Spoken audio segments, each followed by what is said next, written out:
सभी को आदाब, नमस्कार, सत श्री अकाल, जय हिंद, जय भारत। उम्मीद करते हैं आप सभी ठीक होंगे। उम्मीद पे दुनिया कायम है और मैं सिर्फ ये उम्मीद करता हूं कि आप ठीक होंगे। यकीन ये है कि आप लोगों का बुरा हाल होगा, उम्मीद ये है कि ठीक होंगे। बहरहाल, जैसा कि सबको पता है कि भारत ग्लोबल हंगर इंडेक्स में 121 देशों में 107 नंबर पर आया है और बहुत जल्द भारत विश्व गुरु बनने वाला है ग्लोबल हंगर में। यानी भुखमरी में बहुत जल्द हम विश्व गुरु बन जाएंगे। 121 मुल्कों में नीचे से हम 1 नंबर पर हो जाएंगे, नीचे से, यानी 121वें नंबर पर। शुभ होता है 121 नंबर, शुभ भी होता है 121 नंबर, तो अच्छा रहेगा कि हम 121 पे हो जाएं। नहीं, 107 ये मुकदमा होता है, लेकिन 121 अच्छा होता है। अगर 121 पे हो जाए हमारा देश तो ज्यादा बेहतर रहेगा, और हो जाएगा, और इसके फायदे भी गिना दिए जाएंगे। खैर, कोई बात नहीं। आज मीडिया बहुत डिफेंड कर रही है और कह रही है कि नहीं साहब, 41 करोड़ लोग भारत में ऐसे हैं जो भुखमरी से ऊपर आ चुके हैं। मुबारक हो, मुबारक हो। टोटल 41 करोड़ लोग ही ऐसे होंगे जो भुखमरी से ऊपर होंगे, बस। खैर, भारतीय जनता पार्टी के नेताओं के पास इतना पैसा है कि गाड़ियों में मिल रहा है, करोड़ों करोड़ रुपए गाड़ियों में पकड़ा जा रहा है, जिसका जवाब नहीं दे पा रहे हैं कि 1 करोड़ रुपए किसी की गाड़ी में कैश क्या कर रहा था, कहां जा रहा था 1 करोड़ रुपए कैश। पूछने वाला कोई नहीं है। क्यों कर पूछे, और किसके लिए पूछे? उनके लिए पूछे जो मुर्दा हो चुके हैं, उनके लिए पूछे जो सुनना नहीं चाहते हैं, बोलना नहीं चाहते हैं, साथ देना नहीं चाहते हैं, सवाल करना नहीं चाहते हैं। उनके लिए पूछे। कौन पूछे और क्यों कर पूछे? प्रतिदिन 87 बलात्कार पर डे, प्रतिदिन 87 बलात्कार, 87 रेप पर डे भारत में हो रहे हैं। वालेकुम सलाम भाई, शेयर करते चलिएगा भाई लोग। 87 बलात्कार भारत में पर डे हो रहे हैं। जो FIR दर्ज हो रही हैं, मैं उनकी बात कर रहा हूं। जो नहीं दर्ज हो रही हैं वो अलग बात है। और उसके बाद भी बिल्किस बानो रिपोर्ट में बिल्किस बानो के बलात्कार और बिल्किस बानो के परिवार की हत्या करने वाले मुजरिमों को छोड़ दिया गया। राज्य सरकार ने रिपोर्ट दी है कि साहब, ये तो केंद्र सरकार ने सीधे तौर पे मुझे कहा कि छोड़ दिया जाए, मैंने छोड़ दिया। यानी केंद्र सरकार से ऑर्डर्स मिले थे राज्य सरकार को, गुजरात सरकार को, कि साहब इन मुजरिमों को छोड़ दिया जाए, ये बेचारे सीधे साधे बलात्कारी हैं, ये सिर्फ बलात्कार जानते हैं और कुछ नहीं जानते, इनको छोड़ दिया जाए। वालेकुम सलाम भाई, कैसे हैं? सीधे साधे बलात्कारी बेचारे। 150 करोड़ की आबादी में वो प्यासे, भूखे, नंगे कोई नहीं दिखते हैं जिनकी सेवा की जाए, लेकिन वो बलात्कारी बेचारे जो इस भारत में हत्याएं करते हैं, बलात्कार करते हैं, दंगे करवाते हैं, उनको बाइज्जत बरी कर दिया जाता है, क्योंकि उन्होंने बलात्कार जिसका किया था वो मुस्लिम थी। सबसे बड़ी बात यह है कि जिनका बलात्कार हुआ था वो मुस्लिम थे। क्या करूं साहब, खामोश कितना रहूं और कितने दिन तक रहूं, लेकिन जब भी बोलूंगा तो मैं हकीकत ही बोलूंगा, और वही बोलूंगा जो सरकार को खटकता होगा और आप लोगों तक पहुंचाने से डरते होंगे। मेरी आदत है मैं वही बोलूं जो सत्य है। अगर बिल्किस बानो के बलात्कारी ना होकर के किसी और के बलात्कारी होते तो वो आजाद ना छोड़े जाते। लेकिन चूंकि उस पीड़ित महिला का नाम बिल्किस बानो था, मुस्लिम थी, तो उसके अपराधियों को छोड़ते बनता है। सीधे तौर पे देख लीजिए कितने छोटे छोटे मामलों में, आदाब राजा भाई कैसे हैं, कितने छोटे छोटे मामलों में, बहुत छोटे छोटे मामलों में लोग सालों से जेल में हैं और जमानत नहीं हो रही है, और जज बेहूदगी कर रहा है, बदतमीजी कर रहा है। जज साहब, माय लॉर्ड मैं नहीं कहूंगा। रिस्पेक्ट सबकी होनी चाहिए, सिर्फ जज की नहीं। और जज की रिस्पेक्ट इसलिए होनी चाहिए क्योंकि वो कानून का रक्षक होता है, वो संविधान के हिसाब से सजा देता है, इसलिए होनी चाहिए। लेकिन अगर जज बदतमीजी पे उतर आए तो फिर बात तो बनती है। कितने फैसले ऐसे आए हैं जहां जज ने बदतमीजी की है और सीधे तौर पे कह दिया है कि तुम्हें तो जेल में सड़ जाना चाहिए, मर जाना चाहिए।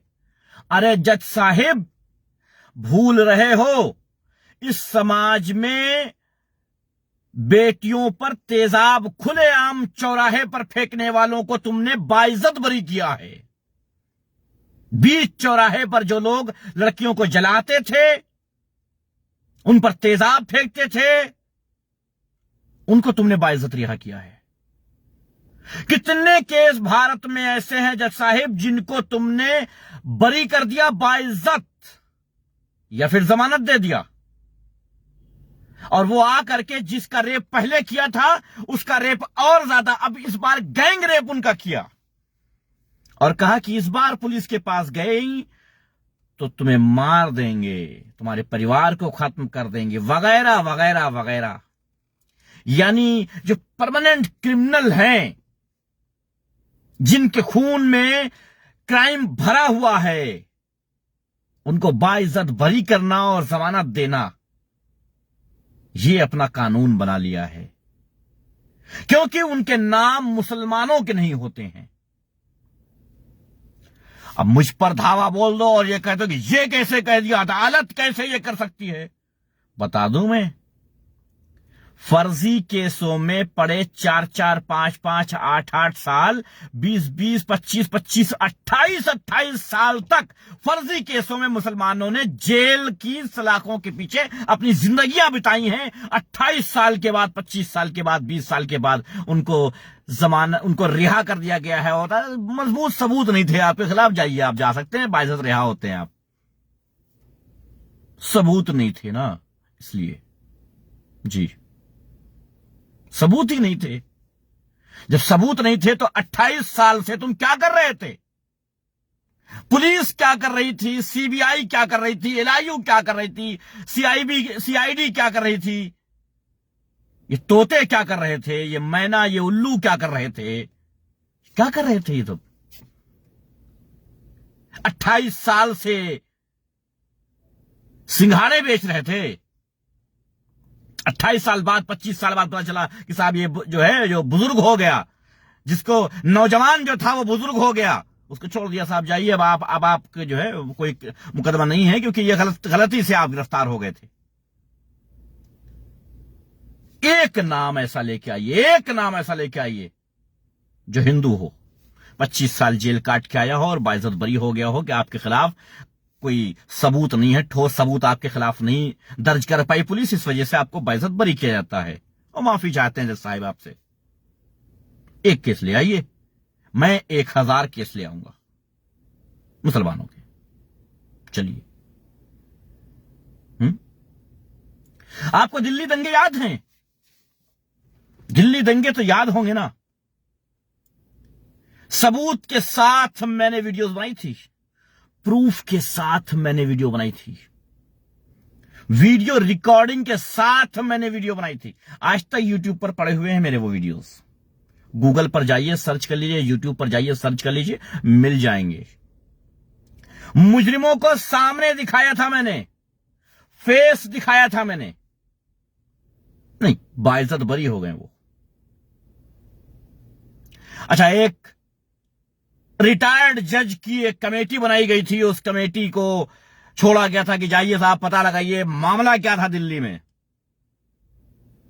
उस कमेटी ने जो रिटायर्ड जजों ने, रिटायर्ड जज जो भारतीय जनता पार्टी के कार्यकाल में जज नहीं थे, तो अभी तक बिके नहीं थे, क्योंकि पहले जज हुआ करते थे वो, तो बिके नहीं थे, उन्होंने अपनी रिपोर्ट लगाई है और भारतीय जनता पार्टी यानी मौजूदा सरकार और आम आदमी पार्टी यानी कि मौजूदा दिल्ली सरकार दोनों की लापरवाहियों को बताया है, उजागर किया है, गृह मंत्रालय की कमियां बताई हैं, मुसलमानों के नुकसानात बताए हैं, पुलिस की बदतमीजियां बताई हैं और पुलिस का किया गया क्राइम बताया है।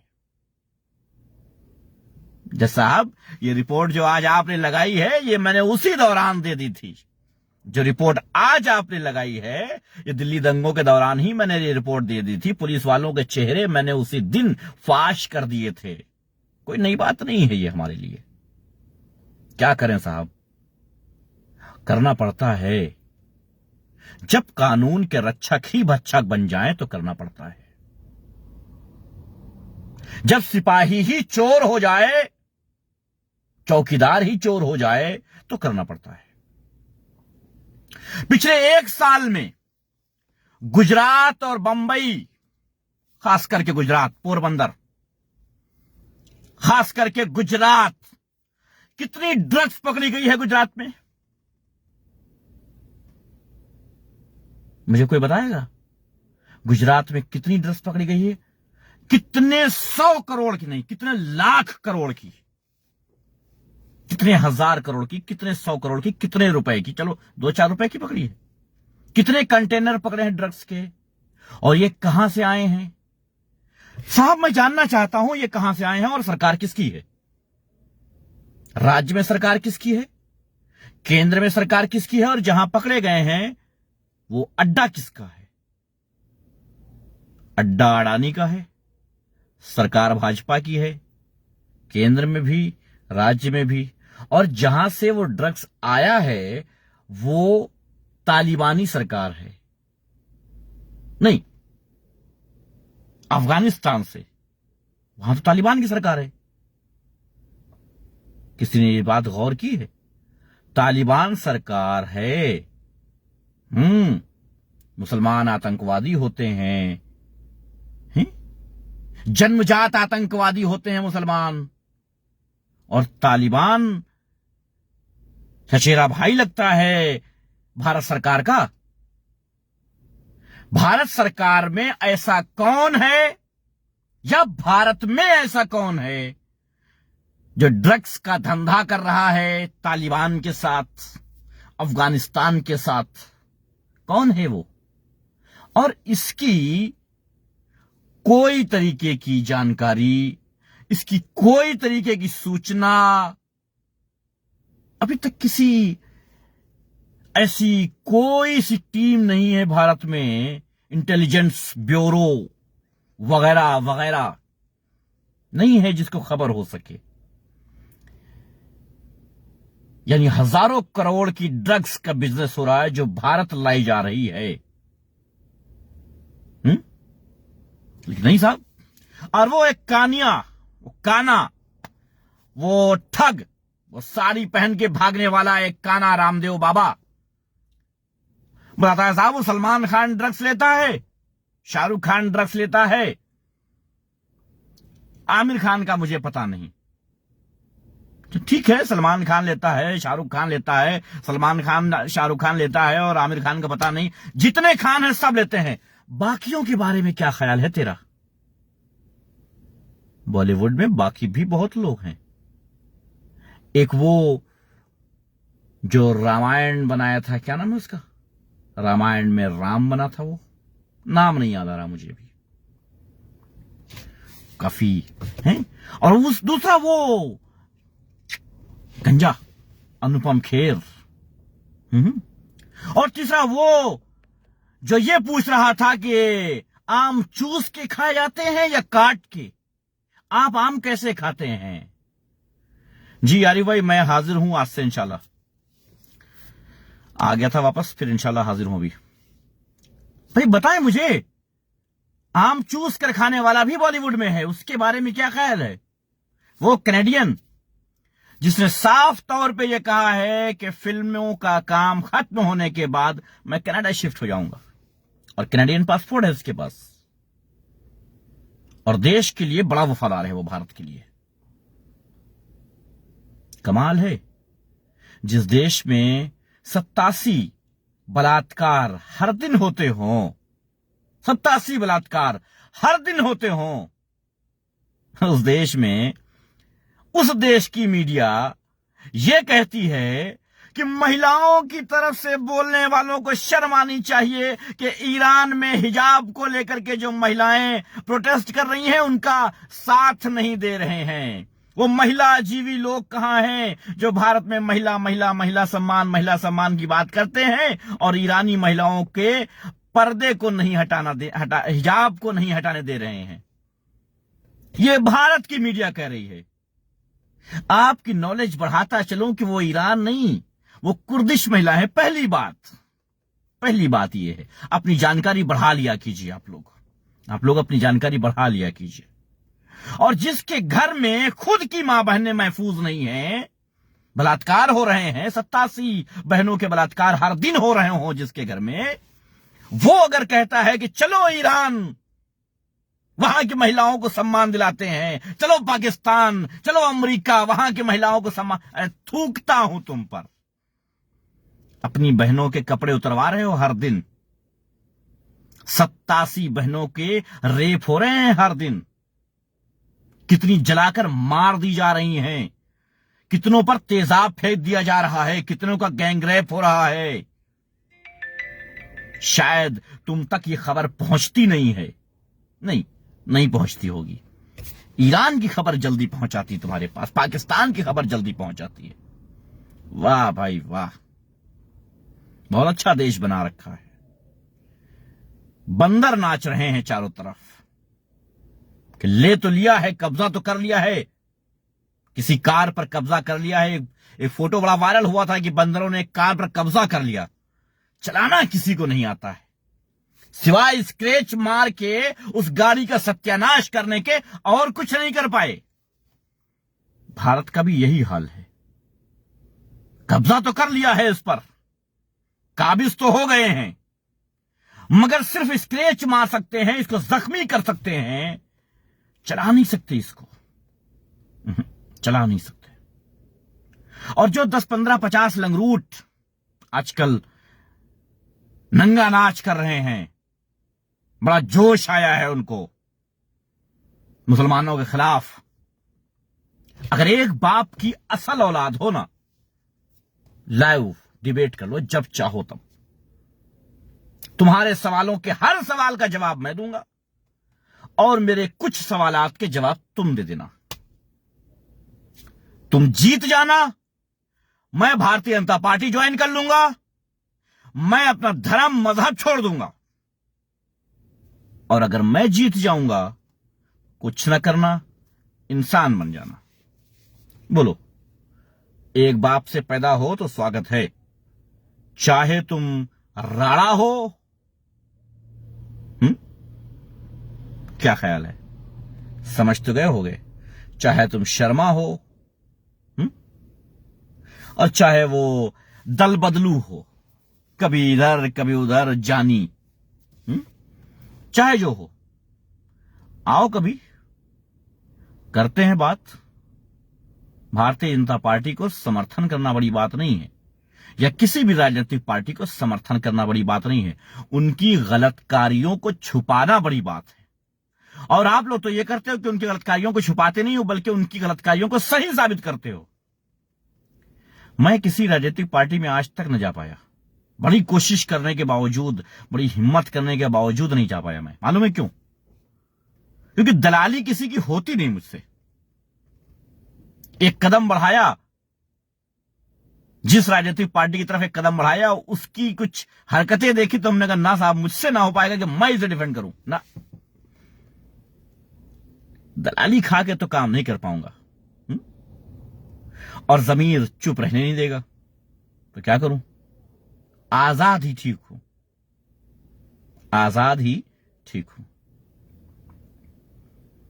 जो कुछ भी हो रहा है देश में, आने वाले जनरेशन के लिए अच्छा नहीं हो रहा है।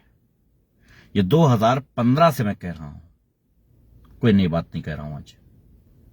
लेकिन अभी आपकी जानकारी के लिए इतना जरूरी है कि भारत का जो रिजर्व खजाना होता है वो सबको पता है खत्म हो चुका है। भुखमरी जो बढ़ रही है ये लगातार बढ़ती जाएगी, अब कम नहीं होगी। अब देश घाटे में जाएगा, ना कि फायदे में। संभलना है तो संभल जाओ। और एक जानकारी आप लोगों को और दे दें हम, और अपनी फेसबुक वॉल पर जाना और चेक करना उसको। बड़ी बढ़िया जानकारी दे रहे हैं। बहुत सारी कंट्रीज हैं जो फ्री आपको नेशनलिटी दे रही हैं, परमानेंट वीजा यानी फ्री नेशनलिटी पासपोर्ट दे रही हैं। बहुत सारी कंट्रीज हैं, सिंगापुर है, बहुत सारी ऐसी हैं जो लगातार, कनाडा है, न जाने कौन कौन से। अभी मैंने देखा है जाकर के, उसके बाद उसके कमेंट बॉक्स में चेक किया। बहुत सारी ऐसी हैं जो आपके वॉल पे दिख जाएंगी पोस्ट करते हुए। आप स्क्रॉल करते रहते हो तो उसे पोस्ट आ जाती है, मेरे में तो आ जाती है कि आप फ्री सिटीजनशिप दे रहे हैं। तो कहने का मतलब यह है कि उनके कमेंट्स में जाओ और यह देखो कि उसमें कौन कौन कमेंट्स कर रहा है।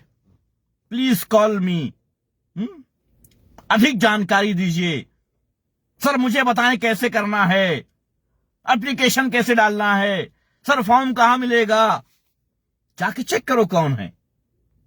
ये वही लोग हैं जो भारतीय जनता पार्टी को डिफेंड करने के लिए मरे जा रहे हैं और देश छोड़ने की बात कर रहे हैं। परमानेंटली देश छोड़ने की बात कर रहे हैं वो लोग, क्योंकि वो लोग भी जान चुके हैं कि इस देश में अब कुछ नहीं हो सकता, कुछ नहीं हो सकता अब इस देश में। इस देश का सत्यानाश हो चुका है, बंटाधार हो चुका है, ये जान चुके हैं ये लोग, इस वजह से ऐसा कर रहे हैं। चलिए, बहुत बहुत शुक्रिया आप सबका, धन्यवाद। जय हिंद, जय भारत। ये आईडी मेरी ज्यादा लोगों तक नहीं पहुंच रही है, इसलिए कोशिश कीजिएगा कि कुछ दिन तक मेरी वीडियोस शेयर कर दिया कीजिएगा ताकि लोगों तक पहुंच जाए, क्योंकि रोक दी गई थी, काफी दिनों के बाद स्टार्ट हुई है तो चल गई है। तो कोशिश कीजिएगा कुछ दिन चल जाए, बाकी तो सरकार के हाथ में है। जब तक वो चाहेगी तब तक ये शो करेगी, जिस दिन वो चाहेगी काट देगी, खत्म कर देगी। कोई नई बात तो है नहीं मेरे लिए, आम बात है। मैं भी आदी हो चुका हूं इन सब चीजों का। धन्यवाद आप सबका। अपना अपना ख्याल रखिए, हालात बुरे हैं।